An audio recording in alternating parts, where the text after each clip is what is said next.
Oh my goodness. It is episode 200 and I am unsure as to what is happening currently as my husband is sitting here with me. He is my special guest this week on episode 200 and he's currently applying aloe vera. You didn't expect me to take my pants off to lead this off, did you? I did not. You thought we were saving that for episode 300. Yeah, episode 300 is going to be even saucier. Had to put some aloe on the sunburn. Don't mind me. Carry on with what you were doing. So, what a way to start this episode. I knew that at episode 200, I was going to have my very special guest come back because it is episode 100 was the first time, I think, really, that I welcomed you to the show and in a formal capacity.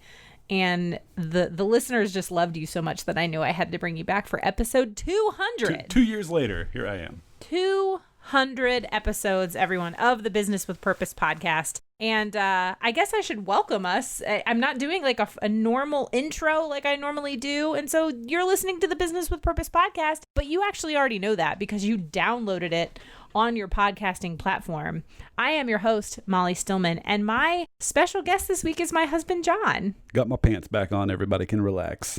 Yeah, we've both, we went to the beach a week before last, and we both are a bit on the pale side and both got extremely sunburned. And there have been a lot of moments where we have very romantically applied aloe vera to our burned bodies. Mm-hmm. So anyway, that's what you get being together for almost 10 years now. Very exciting stuff. Do you know that so this airs on July 1st, and in 10 days... Very close to Toby Day. We will celebrate 10 years together. Yep. Are you happy about that? The fact that it's been 10 years, or the fact that you have agreed to stay with me for that long? Both. I'm impressed with myself to have kept you around for a decade. For a decade. It's our dating anniversary, which I think actually on episode 100 we told the story of Toby, so we won't rehash it. Yeah, go back to the archives. But yeah, so we are here celebrating 200 episodes of the Business with Purpose podcast. And honestly, when I launched this show in the summer of 2016, the summer of 2016, it was a different time. It was a different time when I launched this thing 4 years ago. I was so young and naive. Yeah, that feels like a different world. It really does feel like a very, very different time. Barack Obama was still president. Let's see. Amos was just a baby. Yeah. We still had a whole lot of life ahead of us. And so honestly, when I started it, I don't think I had like an end date in mind, but I certainly didn't think that I'd be at episode 200. I don't know. Yeah, I mean, when you started it, you had talked about doing it for a while. Long time. And you were the one that was like, oh my goodness, just do it. But it's like once you decided, okay, I'm doing it, like it was up and running pretty quickly. Yeah. And just never bothered to stop. No. And honestly, I have already, spoiler alert, like I already have interviews done, scheduled, recorded, planned through episode like 240 or something like that. Yeah. So. Which one is the Oprah interview? Is that episode what? Shh. Don't spill the secrets. But here we are, episode 200. We've got some fun things planned. We got some listener submitted questions that we're going to both answer. We're going to go over the top 10 episodes from the first 200. And it's going to be a good time. But I guess first off this is actually a question I've received from quite a few people, and I thought it would be a good way to start off. And that's just kind of like what life has been like for us the past couple of months. Obviously, a lot of things have changed for everyone during COVID-19. But one of the biggest things for us is that, both of us are self-employed. And you have your financial advisory practice in addition to your media company. And you went from working in an office many hours a week to working from home with me many hours a week. And so what that has been like for us. And so I don't want to focus on the negative of the hard things that have been out of quarantine, but like, what are some good things that have come out of quarantine 2020? We've developed some habits and routines that I like. Yeah, like what?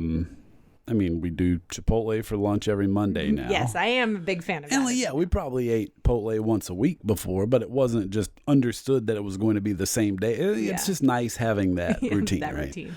Saturdays, I like our Saturdays now when there's nowhere to go. We can get up, have a leisurely breakfast. Yeah. We can actually have sausage and eggs and all that stuff instead of the normal weekday thrown together breakfast. Yeah.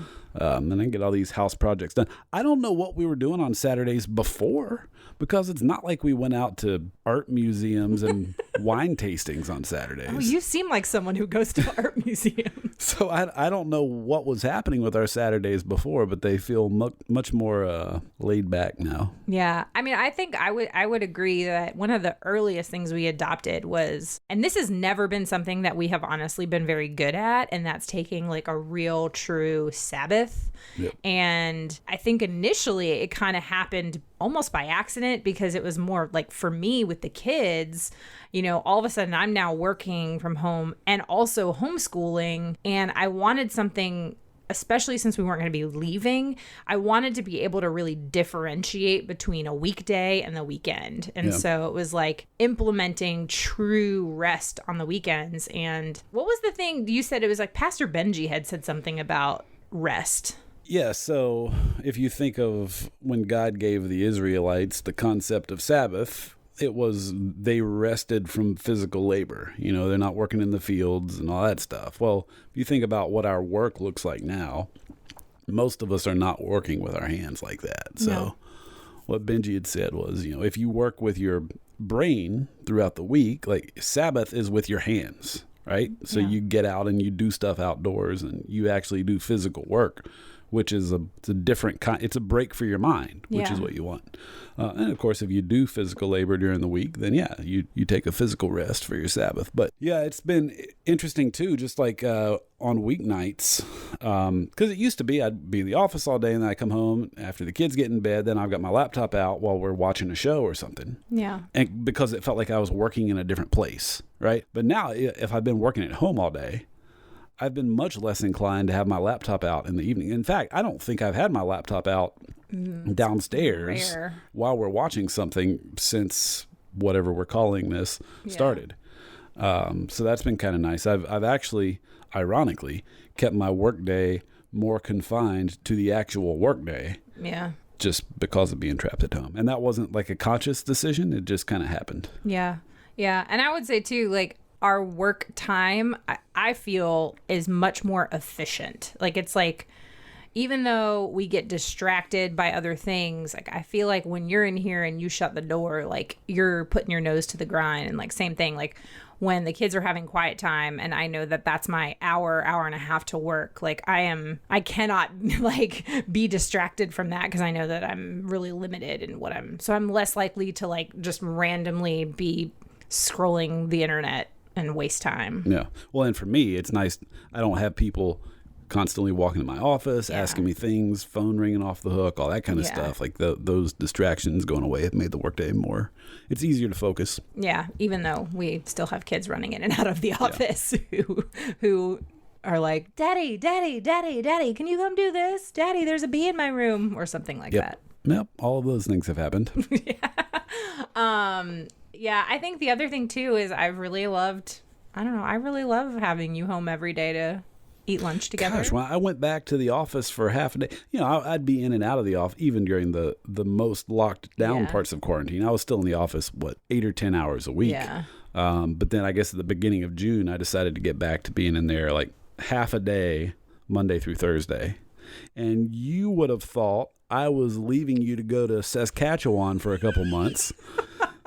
By being gone 4 hours a day for a couple days a week. Are you saying that I miss you more than you miss me? Is that it? think you're putting words in my mouth. Yeah. But well, yes. Yes. But no, you miss me too. I do. I just don't whine about it like you do. I don't whine about it. Oh. All right. Well.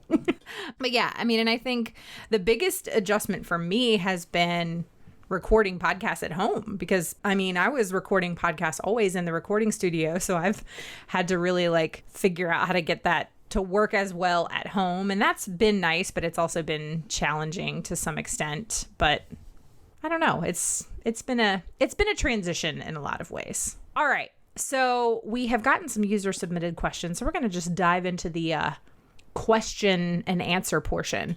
These are in no particular order. I just kind of copied and pasted them from various outlets that people submitted them. We got a couple via email, a couple on Facebook, a couple on Instagram. So they're just compiled that way. All right. So the first question is Kendra asks, what is your favorite quality about the other person? So I'll have you go first. Make me go first. I don't have any time to think. Just probably the fact that you don't take yourself too seriously. I don't. You're easy to I don't want to say make fun of, but like I can kid around with you and you're not going to get all up in your feelings. Yeah? Yeah. That's your favorite quality about me? Probably. My sense of humor? I didn't say it's your only good quality. No. I like that about you. I like that. For you, I mean, this is just the first thing that comes to mind because it's one of the things that I noticed about you from when I first met you. And that was even when we worked together at the radio station before we were even dating. And that's just like your integrity and your work ethic.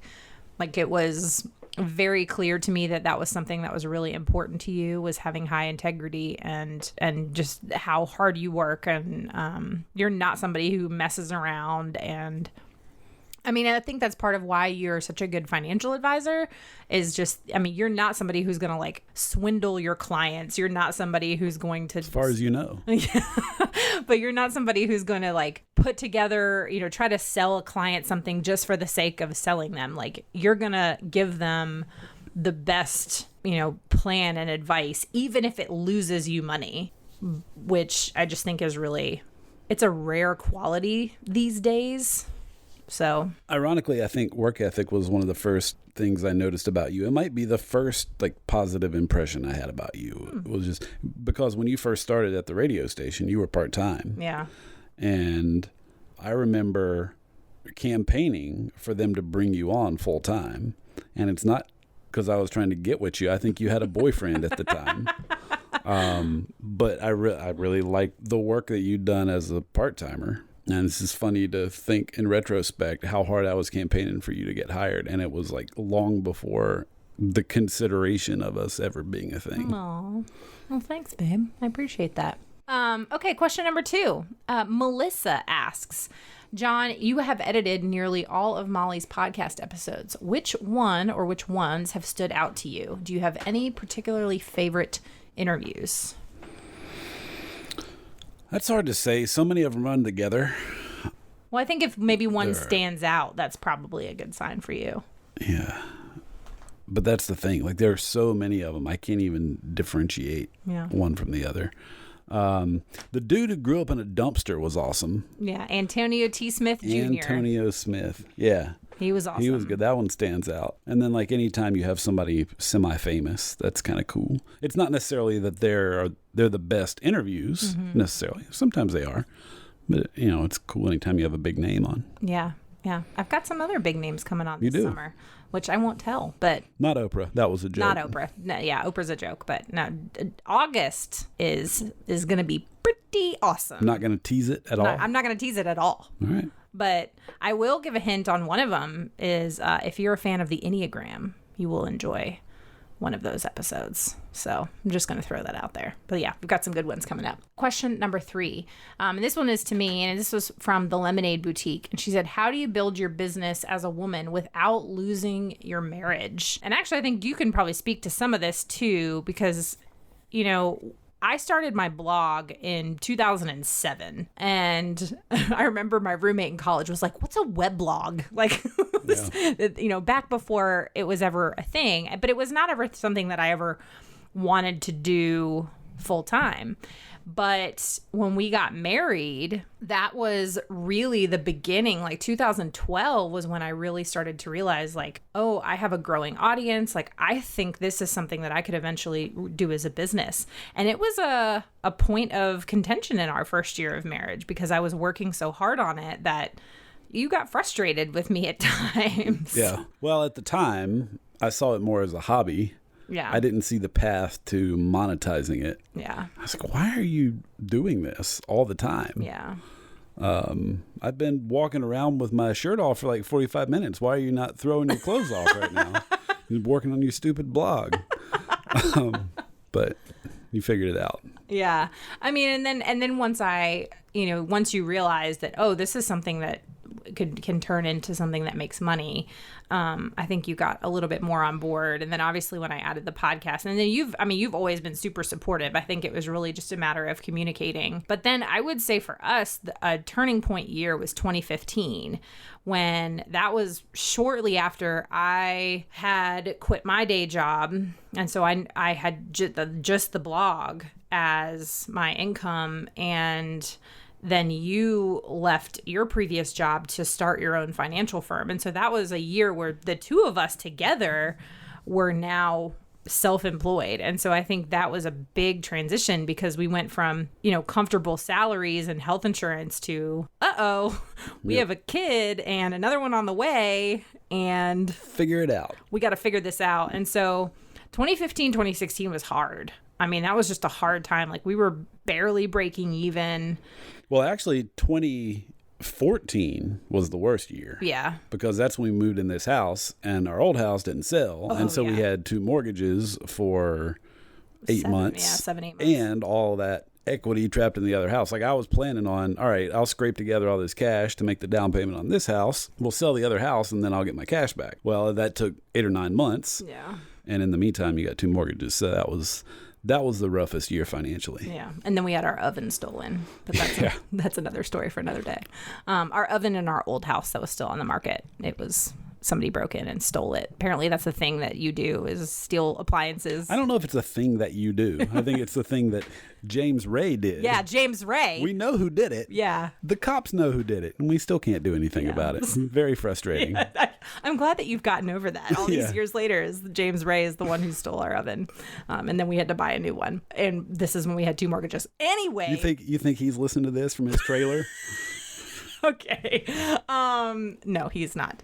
But, all that to say, to answer your question, is when we were, during that season when we were building our businesses, we had to have regular conversations where we were just talking about like, okay, we understand that right now is kind of even though I hate this word, but it's the only word I can think of, but like a hustle period.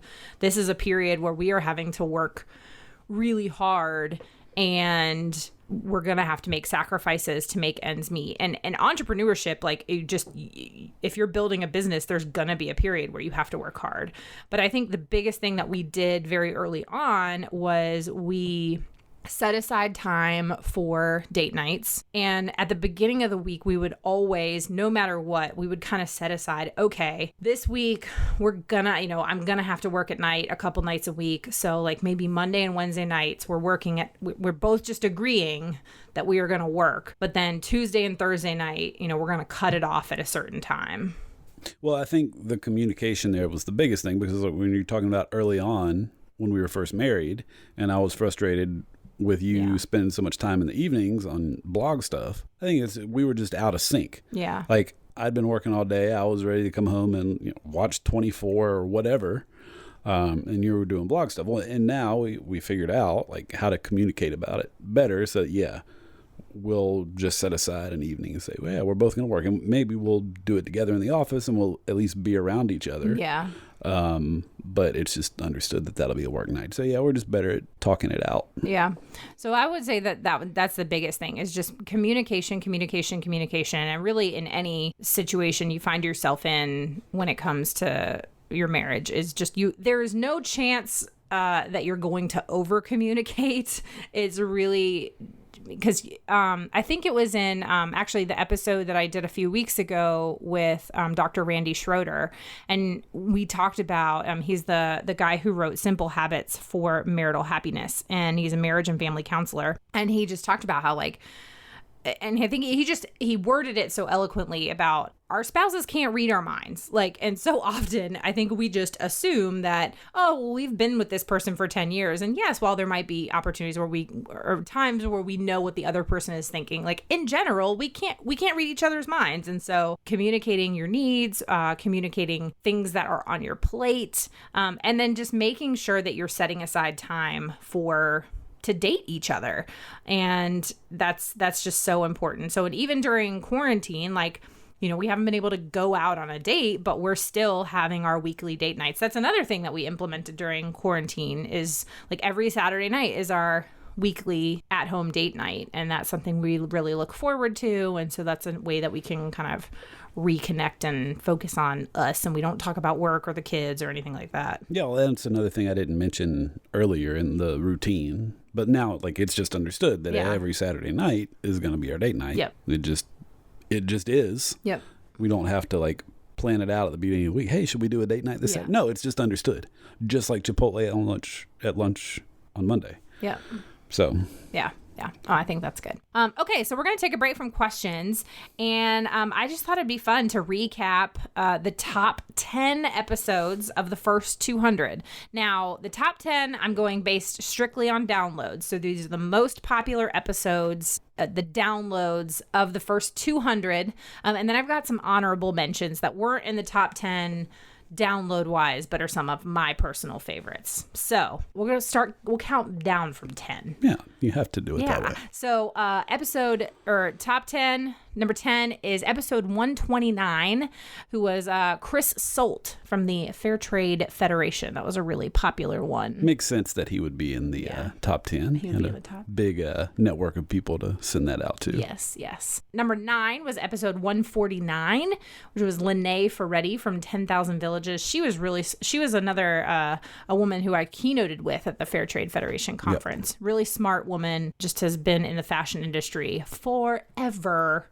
And yeah, that was a good one. Number 8, episode 100 with you. I'm down to number 8? Yeah, you're down to number 8. I was number 2 for a long time. Yeah, you kept checking the stats, but I'm sorry. It's as soon as I stopped checking, it dropped. Yeah, you've been ousted. I should have. Really sorry. Should have kept looking at the stats. So.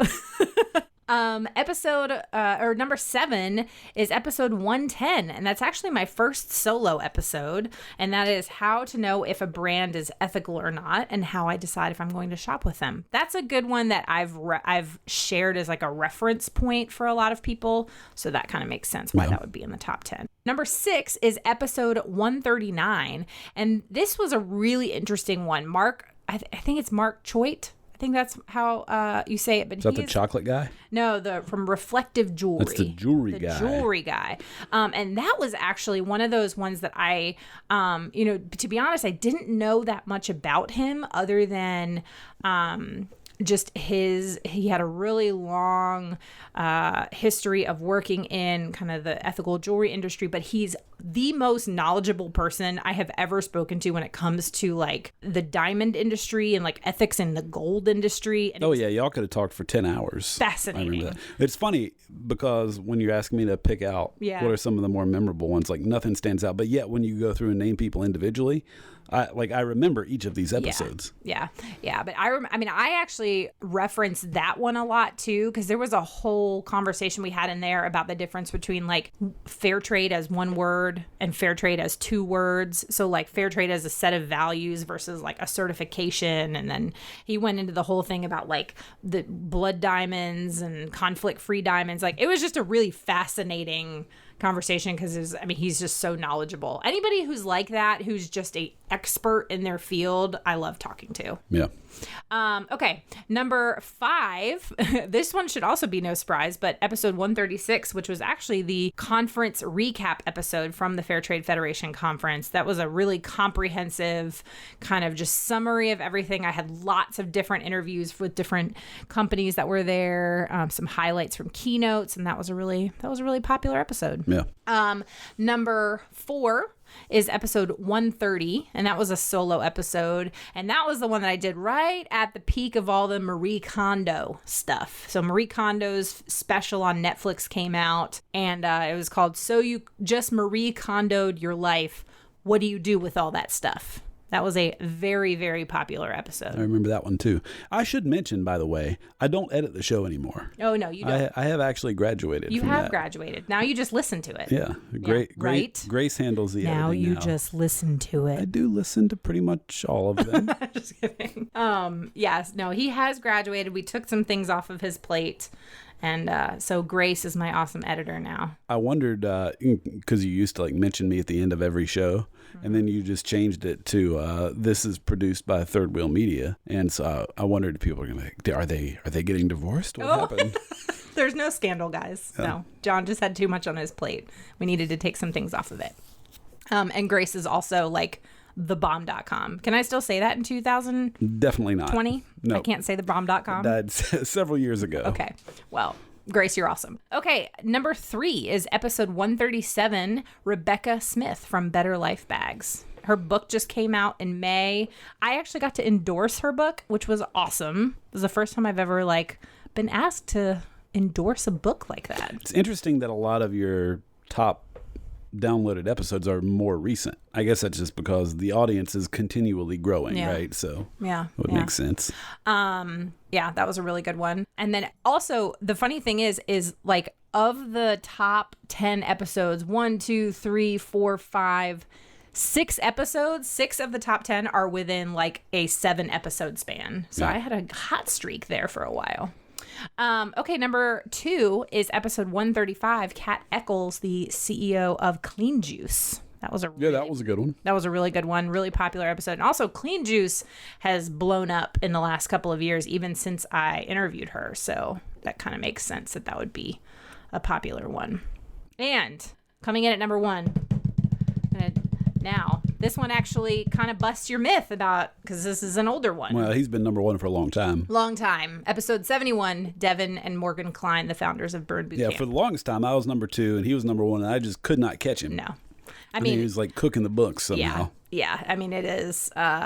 It's not even close. Like, that episode is by far the most popular. But also, Burn Boot Camp, even since I interviewed them, has just exploded with locations all over the country. And I am still a Burn Boot Camp member.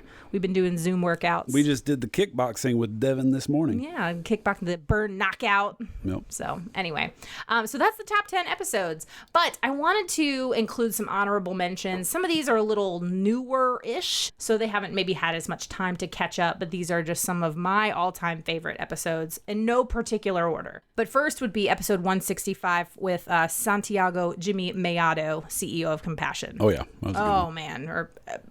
One of my favorite episodes. He just has an absolutely amazing story. Also, I'm just a huge fan of the work that Compassion International does. That conversation even more, I think, just further solidified my love for Compassion and Jimmy. And yeah, man, it was so good. Episode 115, that's my boy, Antonio T. Smith Jr. Yep. Truly, it's when people ask me, what's an episode that I should listen to? I'm like, you should listen to episode 115 with Antonio T. Smith Jr. That was just, what a conversation. He has an incredible life story from literally growing up and living in a dumpster from the age of 6 to 14. And then he is now a self-made millionaire. Dude is amazing. Episode 101, Barrett Ward, the founder and CEO of Able. Love that guy. Just truly one of the nicest humans I have ever met in my entire life. I love Able. I mean, when we stopped recording, he was like, if you and your family are ever in Nashville, like, call me. You can come stay at my house. Like, just, that's the kind of person he is. Really good one. That was way back. Yeah, that was definitely a while ago. Maybe I'm a little bit biased on this one, but whatever. It's my show. So episode 155 with one of my dearest friends, one of my best friends, Sharon Hodde Miller, author, speaker, theologian. She's one of those people that the more I get to know her, the more we hang out, she just makes me a better person. She's just one of my smartest friends by far. and just very wise. I can confirm that you're a big fan. If she wasn't a preacher, I would be worried that you were going to leave me for her.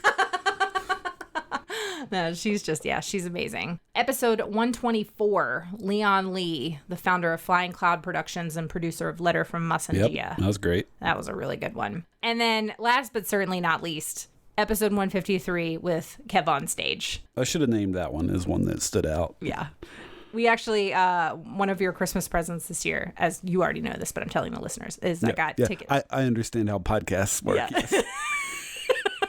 I understand that you're not talking to me necessarily. Going to see Kev on Stage, and we did the meet and greet. Oh man, it was so fun. But he actually remembered me. I was like, I had you on my podcast last summer, and he was like, oh yeah. And I was like, this is what we talked about, and yeah, I love that guy.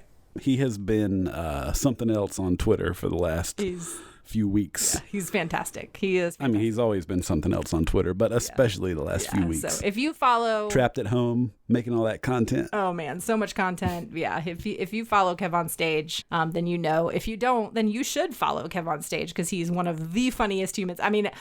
When we left that show, when we went to see him live, like my cheeks hurt, my stomach hurt from laughing so hard. So anyway, so those are my top episodes. If you're new-ish to the show, here's your quarantine binge listening list for you. All right, so some more questions. Are you ready for some more questions? Let's have them. All right. Walter asks, John, do you ever feel like a hashtag Instagram husband? What's that mean? Okay. Well, there was like the whole there was like a viral video of dudes that have to take pictures for their wife all the time. Now, I want to preface this before you say whatever I'm going to answer a little bit before you answer this, is that I have actually gone out of my way to not have you be an Instagram husband. Yeah. I used to take outfit pictures for you a lot. I haven't done that in a long time. No. Because I love you. I love you. I hope you know that. But every time I would ask you to take my outfit pictures for me or take pictures for like anything, it was like I was asking for your right kidney. That's not true. I was always cooperative. You were. I wasn't necessarily competent. You would always like do all the focusing and getting the lighting right and then hand me the camera and go stand in the right place. You're like, don't move, hold it right here and press this button. So, but needless to say, I have truly tried to do my best to have you not be an Instagram husband. But I don't want that to taint your answer too much. Well, so the thing that I always encounter is... your fame just spread so far and wide. I am constantly encountering people or situations, like people that know you, and like you don't know them, but they know you. The best time by far. Oh, I know exactly what you're going to say. This was a couple of years ago, and we were at my parents' house. It was around Christmas or Thanksgiving. I don't remember. Christmas. And the local theater was doing a Beauty and the Beast show. Yeah. And so we'd gone to this like breakfast with Belle. Yeah. To take Lily there. And they were using it to promote the show. So they had all the characters, the cast was all there.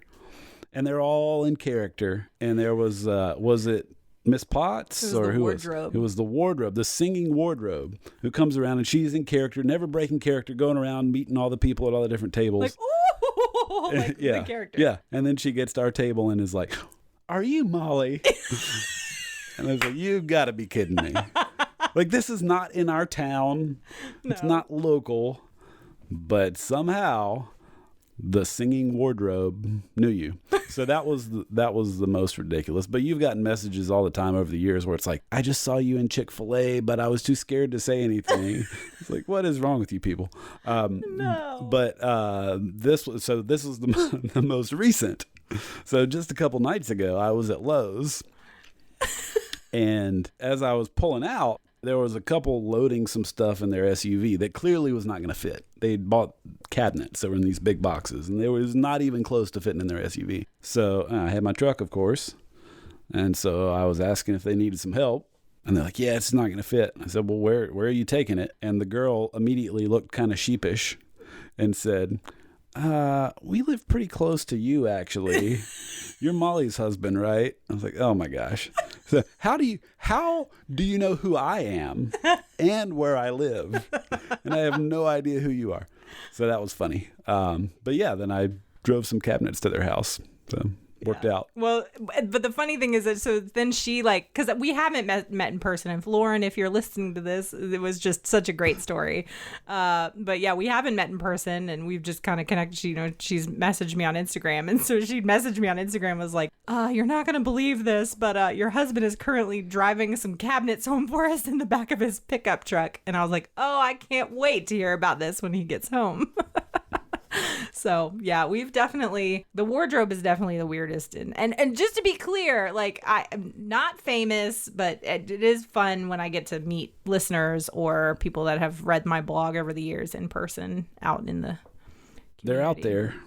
I mean, airports, I've definitely met them in airports and when we've been traveling. So all over. Okay. Next question is from Lady Tar Heel 1015. And she asks, do you have any first steps or resources for couples to get on the same page financially before marriage? That's a good question. I'm actually going to let you answer this since you're a financial advisor. I don't necessarily have specific resources. I think just communication is important. I mean, use a budgeting app. Get something, whether it's Mint or Every Dollar or what is it? YNAB. You need a budget. Oh, yeah. Use one of those and just use it as an opportunity to communicate about. I mean, that's the biggest issue that I see couples have with money is they just don't talk about stuff. And then when they do talk about it, it turns into a, well, he does this, well, she does this kind of blame game. And there's just no proactive discussion happening. So if you'll just talk about the stuff beforehand and put the rules in place, well, then if somebody breaks a rule, it's easier to identify. Instead of after the fact being mad at each other for what one another bought. Well, if there were no guidelines ahead of time, how was anybody supposed to know that they were making you mad with what they did? So communicate ahead of time, get the rules in place.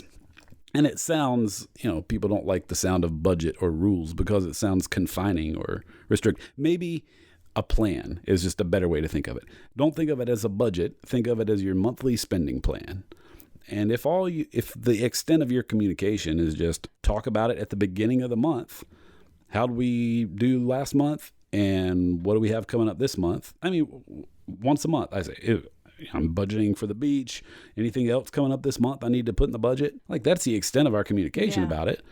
But we've been doing it for a long time and we know about what we need to have budgeted in each category. So yeah, it'll be a little bit of a pain in the butt at first. And it certainly is something you can do before you get married, like get an understanding of what the other person is likely to spend you blind on so that you can have a conversation about how you're going to manage that. Yeah. And understanding like how your spending habits might change and it's not that you're like beholden. The budget is not beholden to you. Like, it's like you set the rules and then you follow them. Yeah, well, you're the adult, so you get to make the rules. But once you set the rules, you have to follow the rules. Yes, exactly. But you do get to make the rules. Yeah. Now, a follow-up question, because I know that this is one that I've actually gotten quite a few times. And again, since you're a financial advisor, I feel like you can speak to this because you've met with thousands of people over the last, or maybe not thousands, but I don't know, maybe you have. At this point, probably. Probably thousands. Is whether combining finances or not combining finances. Now, we are both big advocates for combining finances. Like you get married, you become one. Like your finances are combined. Can you kind of speak to the instances you've seen where couples that don't combine versus couples that do? Well, I think we have to define the terms, first of all. What do we mean by combining finances? Is that just saying we have a joint checking account? Mm-hmm. But if you have a joint checking account and you're not communicating about how money is going to work, like that is as much a disaster as just having completely separate accounts. I mean, I actually know people who have separate accounts, but they still it's still teamwork. It's not his money and her money. They just have separate accounts because mechanically that works best for them. Mm-hmm. But they still have a budget. It's still household finance that they're doing. Yeah. They've just found that instead of including in the budget, his spending money and her spending money, basically what they do is they have a joint account. and they'll both put money in the joint account for household expenses, and then they each keep a few $100s in their personal accounts, which becomes their spending money. So it's the same thing as the way we do it. It's just they're not doing it all out of one account. They're just accounting for it a different way. Yeah. Biggest thing I see where keeping the finances more separate occasionally will make some sense is second marriages. So when I see folks that are in their second marriage, there's a very high probability that at least one of them, part of the reason for their divorce had something to do with money. And even if it wasn't the reason for their divorce, money was an issue in their past marriage. And so often in second marriages, it's hard to just immediately trust again and say, all right, we're going to combine everything. Yeah. So I've seen people in second marriages work toward eventually getting to the point of combining finances, but they're not ready to do it out of the gate, which is understandable. And then sometimes it's just like, they're in their 50s at that point. Their kids are grown and gone. Like, it's just a different stage of life. Yeah. And maybe they'll never combine them just because they each sort of have their own lives and their own plans set up. Yeah. So it can work in those situations, but communication is still important. Yeah. No, that's good. That's a good answer. I hope that answered your question, Lady Tar Heel. Okay, Jim asks, where do you see the other person in 10 years? Where do you see me in 10 years? You will be well into your mid-40s. Thank you for sharing that. I hope you'll be living on a farm with me. Yeah. Oh, so you're really projecting your 10 years on me. Well, just saying, I hope you're there. Yes, I mean, I plan to be there. That's where I hope you physically are. I plan to be there. I don't know. I mean, I don't foresee anything substantially changing with your life. I think you'll just keep doing what you're doing, continually bigger and better. Yeah. And will I have be written even my book more by famous. Then? Well, you have written your book. You maybe will have gotten the book proposal done 10 years from now. Thanks for speaking that into existence for me. I really appreciate it. For you, I definitely see you more. You're still obviously a financial advisor, but you're working much more kind of part-time, and you're homesteading. That is the dream. Yep. Yeah, so that's where I see you. Okay, and then from Natasha, she said, you ask this every episode, so I want to ask it of you, and that is, what does it mean to you to run a business with purpose? So I'm actually going to ask you first to say, what does it look like for you to run your business with purpose, and then I'll answer. Well, I probably won't phrase this very well since you just sprung it on me at the last minute. Yeah, but I think in a lot of cases in our culture, we demonize making a profit.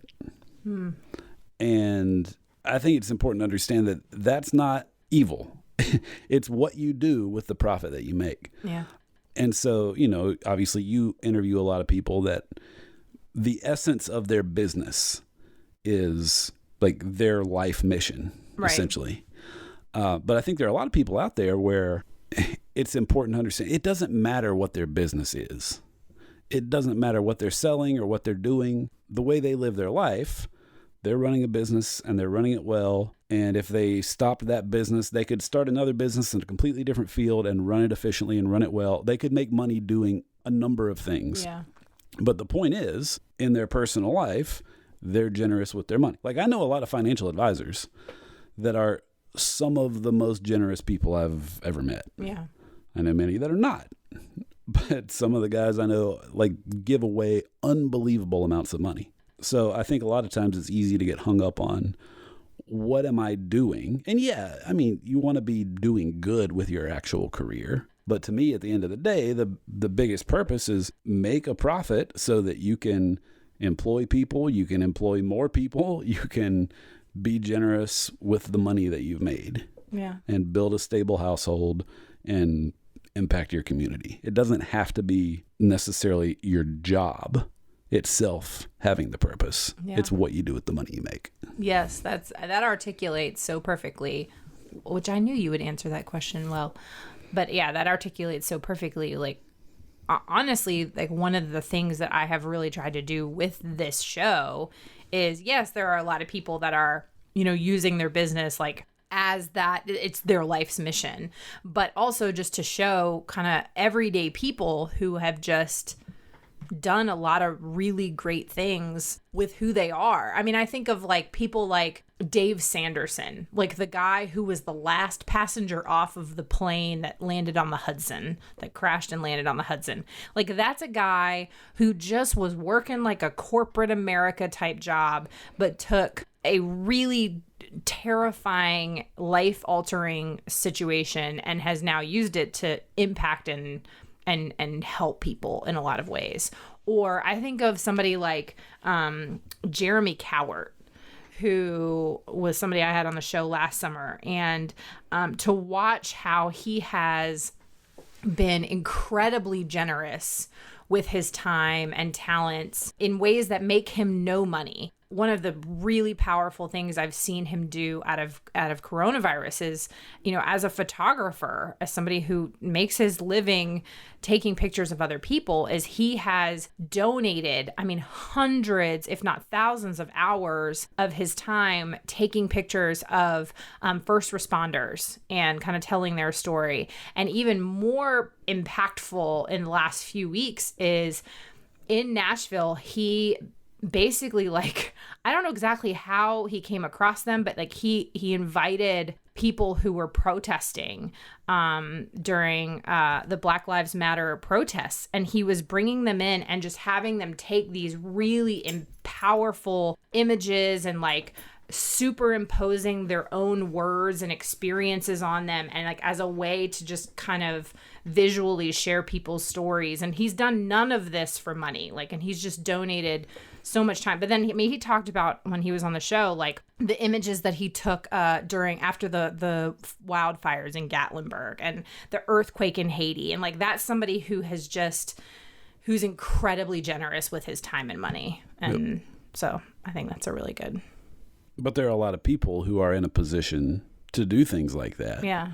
Because they successfully made a profit for a lot of years. Yep. Exactly. That's a great answer. And then for me, what does it mean to me to run a business with purpose? I mean, I think for me, it all started in 2011 is when I really made a very conscious shift in my blogging career, I guess you could say. And it was when I really realized that what I was sharing was something that was impacting people in a way that I never would have thought would impact people. And I was just very open about my journey, like being in debt and working 4 jobs, and then coming to faith in Christ, and moving to a new state and meeting you, and the emails that I would get from people who would just say, when I shared that I was out of debt, like I got hundreds, if not thousands of comments and emails from people that just said, I've been in debt for years and I was too afraid to get help. And because you shared your story, I am going to reach out and get help. Or, when I shared about our pregnancy losses, the amount of people that have come out of the woodwork. I mean, I've had women who are in their 70s and 80s who have emailed me and said, somebody shared your story and I read it, and I lost a baby in the second trimester, or I had a stillbirth, 60 years ago that I never told anybody about or never really dealt with. And you gave me permission to remember and honor that child. Like, that is, for me, by far, like the reason that I keep doing what I'm doing. I hate to break up this moment, but did somebody really say they had a stillbirth 60 years ago? Because that would make them like 82. That's what I just said. That I had people in like their 70s and 80s that emailed me. Okay. Yeah. Impressive. Yeah. I mean, because it was like somebody had shared the post on Facebook, and then they saw it in, like, the woman had seen it in her timeline and she read it and she emailed me from that. I mean, this was multiple women who were older and because that generation especially, like, they just did not talk about miscarriage and pregnancy loss and stillbirth. Like, it was just such a taboo subject, especially for women of that age. And they just talked about how it was just something that, gave them permission to even all those years later to talk about. Well, I can quite confidently say I have never inspired anyone in their 80s. I'm sure you have. I'm sure you have. Pretty sure I haven't, but thank you. Okay, that was great. Okay, so we're here. We're wrapping up at the end. I just want to say thank you to those of you who are listening. I would not still be doing this show 200 episodes later if nobody was listening to it. So really, truly, I mean, I know it sounds cliche to say like I'm here because of you, but really, truly, I would not be doing this if it weren't for your support. So I just want to say thank you. And just want to thank you for those of you that have taken the time to leave a review. I am not somebody who's going to be like, go to iTunes, leave me a review, 5 stars only. Like, I'm not going to do that. But I do encourage you that if you want to leave a review, it is much appreciated. It really does help me to know how the show is helping you, and it helps other people it gives some social cred to the show. So if you want to take a moment to leave a review, you can, but you also totally don't have to. The biggest thing is subscribing. That's big. And sharing the show on social media really is it's totally free for you to do. And it is incredibly helpful when you do that. If I did anything ever on social media, I would share it. But alas. Thank you. You don't. You post on social media maybe twice a year at most. Yeah. If I have something smart alecky to say. Correct. Yeah. So, so I just did want to quickly share just a couple reviews just to say thank you. First review is from Writing Whisperer, and it says, this podcast is fun to listen to, but also sharing such an important message. Not only does this teach you about the businesses changing the world, but it also helps you learn how to be one of those businesses. Very inspiring stories and messages. Thanks, Writing Whisperer. And then Susan8808 said, if you are the owner of a social impact business or a consumer who wants to shop more responsibly, this is a must listen. Molly is very relatable. Thanks. And funny. Thanks. And has the most inspiring guests. Her guests are small business owners changing the world. And this one from Jimmy Crawdad. I've been listening to the podcast for a while, and it is the best of its kind by far. The host, Molly, is passionate and knowledgeable about ethical businesses, but also comes across as very personable. The community around this podcast is also dynamic and a great spot to get plugged in. Thanks, Jimmy Crawdad. I appreciate it. And I don't share this much on here, but I will now. If you are not a member of the Purchase with Purpose Facebook group, that is a great place to get plugged in and connected. You can just go on Facebook and search Purchase with Purpose. And I think it's a fair trade and ethical fashion warrior collective or something like that. I can't remember exactly how it's worded, but Purchase with Purpose, find that Facebook group, join us. It's just a great place to ask questions.